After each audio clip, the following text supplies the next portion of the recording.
Welcome to Beyond the Bushel. I'm John Latham, your host, and we're fortunate today to have Amy and Bryan Rohe, who have worked for Latham for over 10 years together. And so we're going to hear a little bit about how they work together and maybe a little bit about their personal life too. So thanks so much, both of you, for joining. Deech, you want to kind of introduce yourself and tell a little bit about? Yeah. Bryan, do you want to go first? Sure. I work as the dealer recruitment manager for Latham. I've been here right around 12 years and just work side by side with all of our district sales managers and helping them find dealers and get them set up. And so that's kind of my role. And I'm Amy Rohe. I have been here for 16 years, going on 17 here in April, I think, officially. And I'm the general manager at Latham Seeds. And I did recruit Bryan to come work here. So the best recruit you've ever gotten, right? Right. No, it's been good. It's been good. No, that's great. So tell us a little bit about the story. You started first, Amy, and you've kind of worked your way up through the ranks, and then you recruited Bryan. Maybe tell us a little bit about the story there. Yeah. So funny story on how I even got started here was we had two boys, and they were very young, and they're a year and 6 days apart. And so I was a stay-at-home mom, kind of busy doing my own thing, but then was always into Bryan's business. And so he mentioned one day that it might be a good idea if I go out and maybe find something at least part-time to maybe get out of his business all the time. And so it was the best place that we could have asked for to raise our boys. So fast forward, we had another child. So now we have three boys since we started here.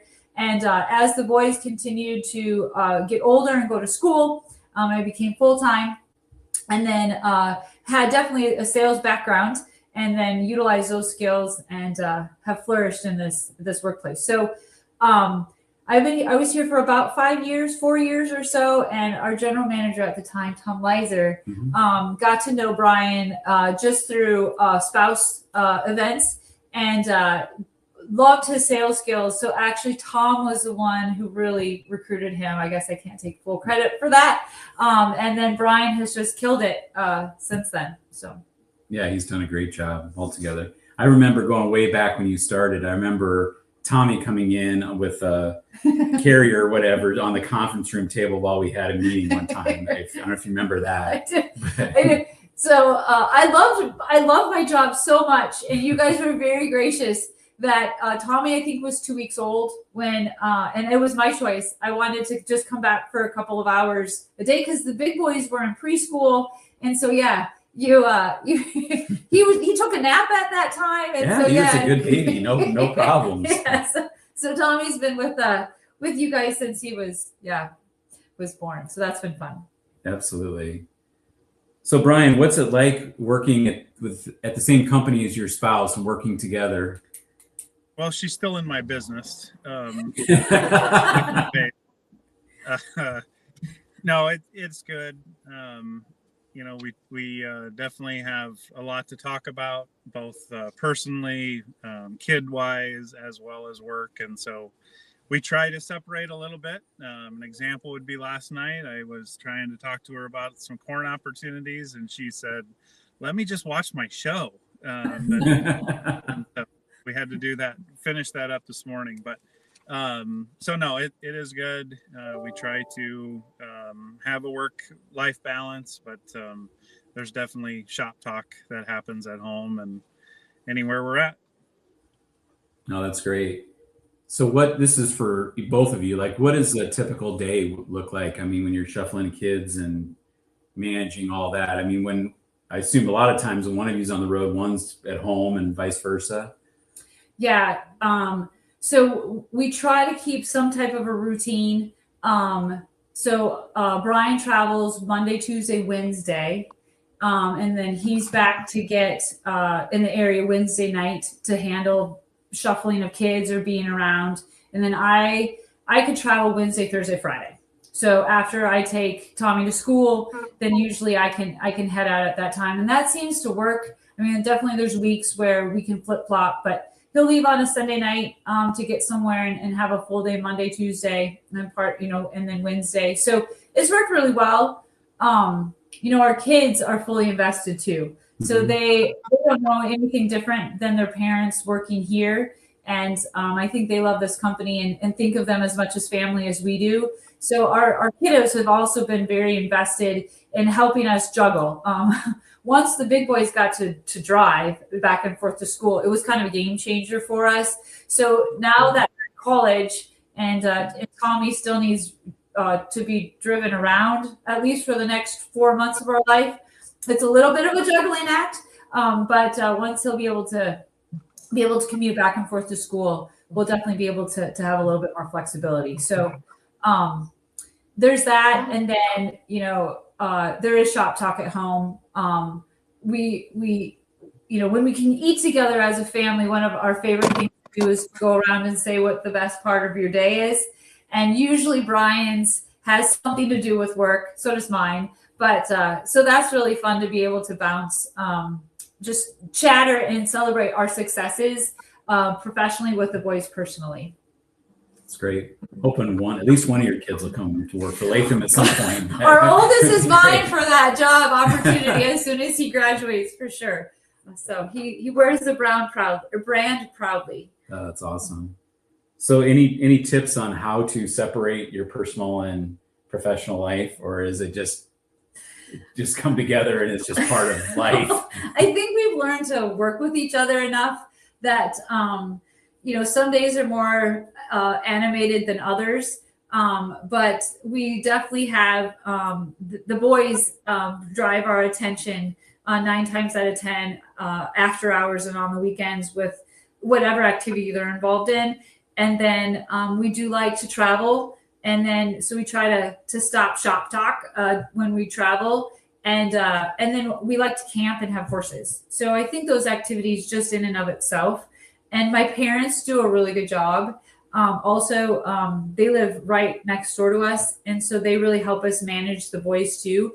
And when we're there, they definitely vested in our careers, but they try to, I think, help temper the conversations. But we have enough to talk about.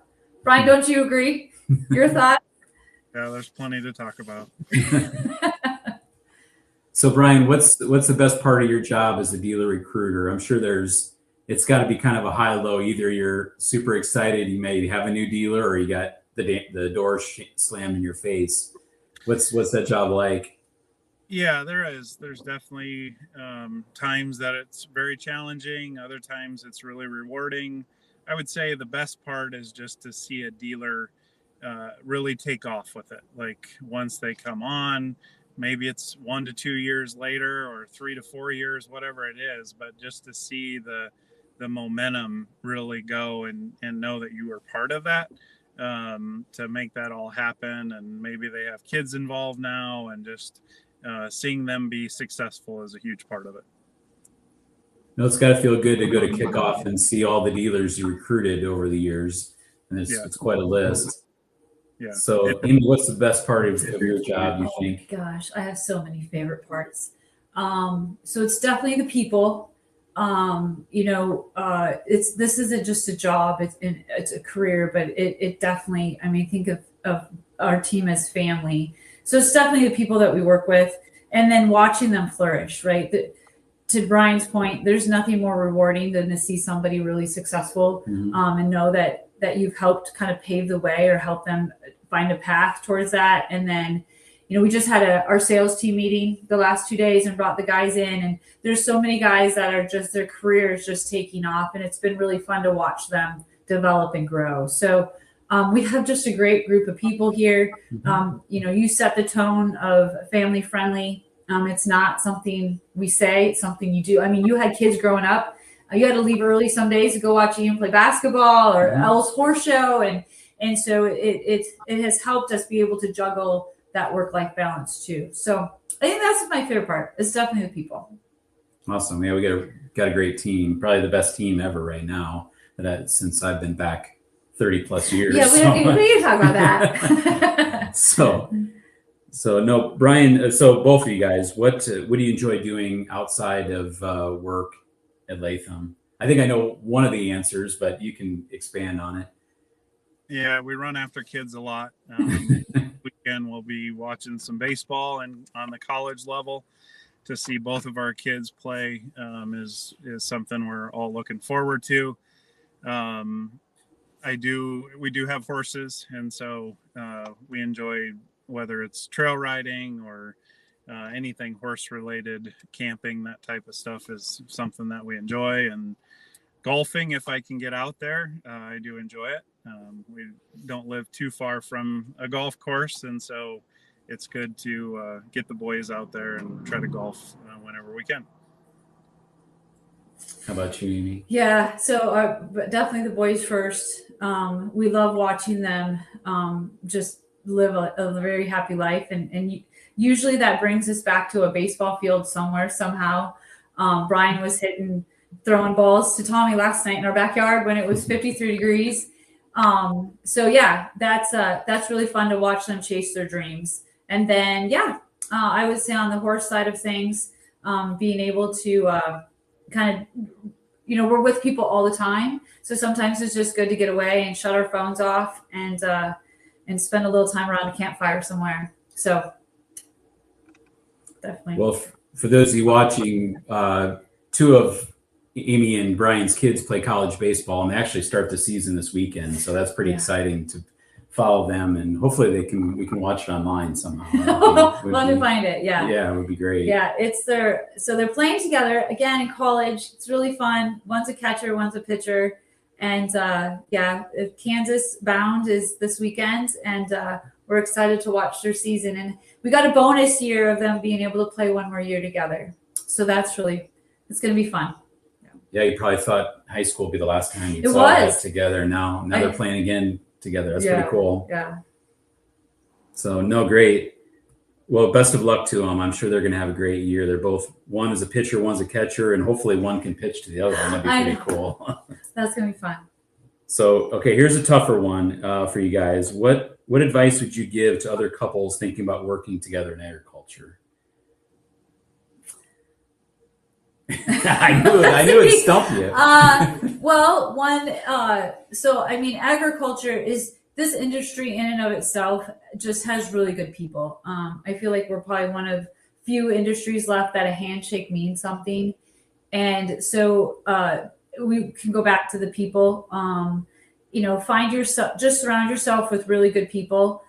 We wouldn't be able to do this, without your guys' support. John and Shannon really, have paved the way for Brian and I to be able to work with each other. Chris, and his wife, Ann, and watching you guys raise your kids has helped us kind of give us some guidance to do that. And then agriculture, farmers work like 9 times out of 10 all throughout the day. So our hours are not 8 to 5, but it's finding those times to be able to step back for a second when you can, and then just enjoy what you're doing. If you don't enjoy what you're doing, then that kind of defeats the purpose of working together. So really enjoying yourself, and then surrounding yourself with really good people. Your family first values has helped us be able to align ours. I remember when Colby and Tanner were a senior and a junior, and John came to me and he said, "I'm not missing a game." I'm like, "What?" I didn't go to a couple meetings that I usually go to, but him saying that was a game changer for us, because we didn't think we'd see them playing again. And so that makes us get up and work 10 times harder the next day. So surround yourself with good people and enjoy what you're doing. Yeah, it's one thing we adapted to Teams and video meetings, early on. And I think that allows people to go to those games and that different thing, because you're not traveling to a meeting in person. So it certainly helps. Yeah, technology has enabled us. Look at Brian. I don't know where he's pulled off. So the side of the road somewhere. And we're still able to do something like this, even though he's remote. Brian, do you have any advice? What advice would you give? Just be okay with getting put on the back burner, because everyone is not the same. Sometimes your spouse knows that you can wait. I'll take care of somebody else first. But no, I wouldn't change it. It obviously has its good times and its bad times, but it's not a bad thing to have your wife as your boss or your husband as your boss or whatever. So. No, that's great.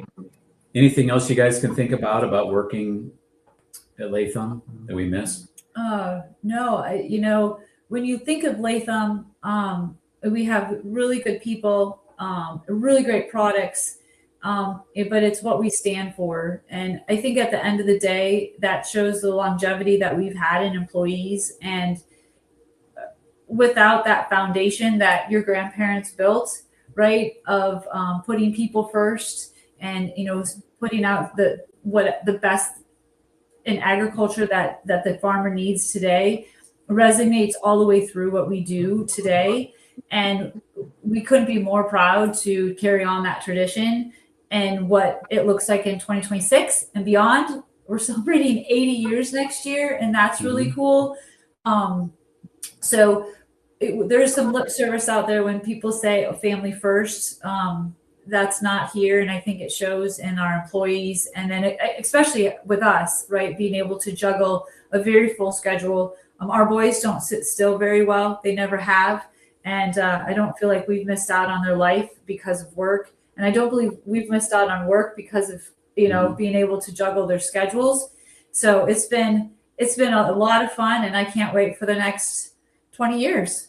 Well, I might be retiring. Brian and I is already talking about our retirement plan. So when we retire from Latham, Brian's already making a checklist. You got at least another 15, sure, right? Maybe 20. I think we have 20. I think our retirement funds say we have 20, right, Brian? Yeah, we need time.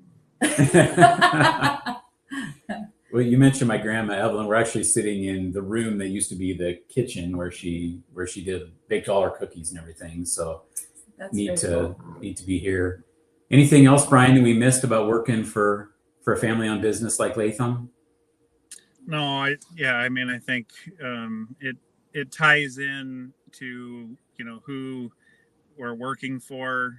It's rare, I think, for couples to be in the same work environment or for the same company, and so just pleased that we're able to do it. And it obviously I'm able to help in a lot of different ways for whatever meeting or IT or whatever is needed, being able to help wherever we can. And so it is all good, and believe in what we have to offer to everybody out there.